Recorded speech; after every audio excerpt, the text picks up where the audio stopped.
When we were initially checking our niche to meet up with the specs and requirements for the installation of this appliance, we measured the width at 23 3/4.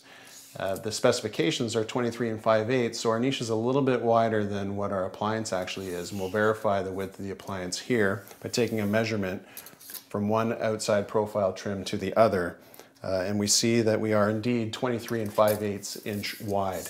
So there's steps that we can take that will increase the width of the appliance so that it fits perfectly inside the 23 3/4 inch niche. Adjusting the width of the profile trims will not be necessary in every installation case. This procedure should only be done if installing into a niche which was not created to the specified width for that particular appliance. Each profile trim can be adjusted up to 3/8 of an inch wider for a total possible increase of 3/4 of an inch overall. Longer screws may be needed, but are not included in the accessory kit. Our unit from the outside to the outside of the profile trims is 23 5/8 inches.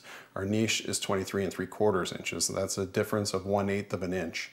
If we were trying to fix the appliance to the cabinet without making any changes to the appliance, we would either pull the gables in or we would pull the trims out. In either case, it's going to complicate things on the installation. So what we want to do is make sure that the unit is as wide as the niche, and there's something we can do about that is we can remove the profile trims and we'll put a 1/16 inch washer underneath as a shim in order to make the appliance the same width as the niche. I'm going to remove the side profile trims so that I can add the washers and move the trims out so we get the full width. So there's 5 screws per trim. We're going to remove those now.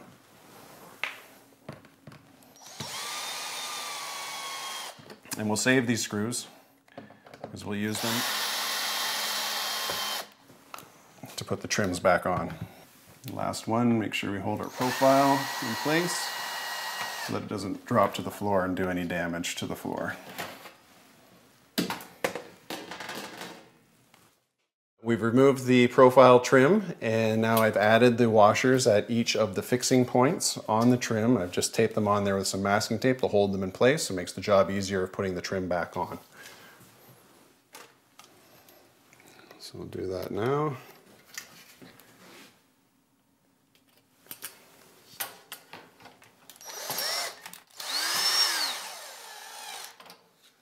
And we'll replace all 5 screws. Be mindful not to strip out the holes.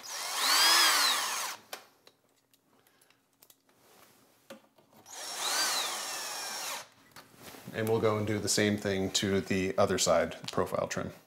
We've removed and shimmed and replaced the right-hand side profile trim, and now we're going to do the exact same thing to the left-hand side.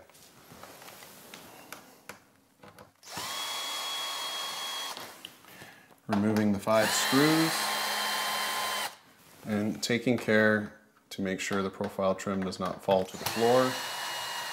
Hold on to it.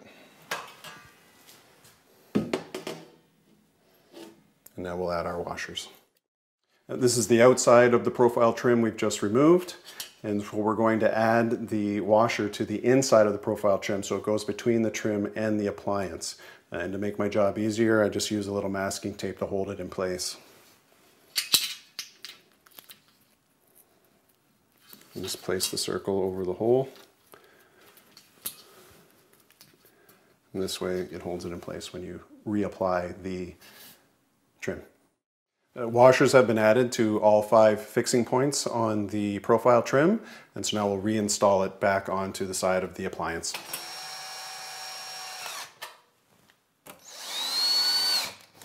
And now that we've shimmed out our profile trims, the appliance will be the exact same width as the niche.